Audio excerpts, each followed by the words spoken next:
খাদ্যরসিক বাঙালির হাজার বছরের ঐতিহ্যবাহী সংস্কৃতির সঙ্গে মিশে আছে, আর এই ঐতিহ্যকে ধরে রাখতেই প্রতি বছরের মতো এবারও সারা দেশের পিঠা শিল্পীদের অংশগ্রহণে শুরু হয়েছে জাতীয় পিঠা উৎসব। বৃহস্পতিবার শিল্পকলা একাডেমির উন্মুক্ত মঞ্চে উৎসবের উদ্বোধন করেন সংস্কৃতি উপদেষ্টা মুস্তফা সরোয়ার ফারুকী। তিনি বলেন, পিঠার ঐতিহ্য ধরে রাখতে এই আয়োজন বিশেষ ভূমিকা রাখছে। আবহমান বাংলার এই ঐতিহ্যকে তুলে ধরার লক্ষ্যে পিঠা উৎসবকে দেশব্যাপী ছড়িয়ে দিতে হবে। Food is a big part of our culture.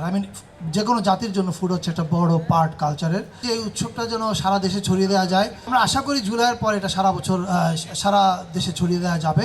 শিল্পকলা প্রাঙ্গণের পুরোটা জুড়ে বাহারি পিঠার পসরা নিয়ে হাজির হয়েছেন দেশের বিভিন্ন অঞ্চলের পিঠা শিল্পীরা। গ্রাহকদের আকৃষ্ট করতে ঐতিহ্যবাহী সব পিঠার পাশাপাশি তৈরি করেছেন নতুন নতুন নাম ও স্বাদের পিঠাও।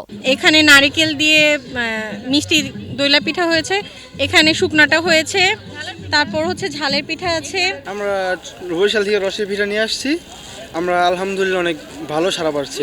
রসভরি, ছানার লবঙ্গ, মালাই চপ সহ বৈচিত্র্যময় সব লোভনীয় পিঠা খেতে ভিড় জমাচ্ছেন সকল বয়সের মানুষ। দেশের সব অঞ্চলের ঐতিহ্যবাহী সব পিঠা এক জায়গায় পাওয়ায় আনন্দিত তারা। মানুষ এখানে ফ্রেশ খাবারগুলো পায় আর মানও ভালো। তো এখানে স্টোর থেকে একটা পিঠা খেয়েছি, ভালো, এখানকার পিঠা অনেক ভালো খাচ্ছি, ভালো লাগছে। আর মনে হচ্ছে একটু দামটা বেশি এবার। 30 জানুয়ারি থেকে 8 ফেব্রুয়ারি পর্যন্ত প্রতিদিন বেলা 3টা থেকে রাত 9টা পর্যন্ত চলবে এই পিঠা উৎসব। থাকবে সাংস্কৃতিক পরিবেশনাও। সালমা জাহান মুক্তা, বৈশাখী সংবাদ, ঢাকা।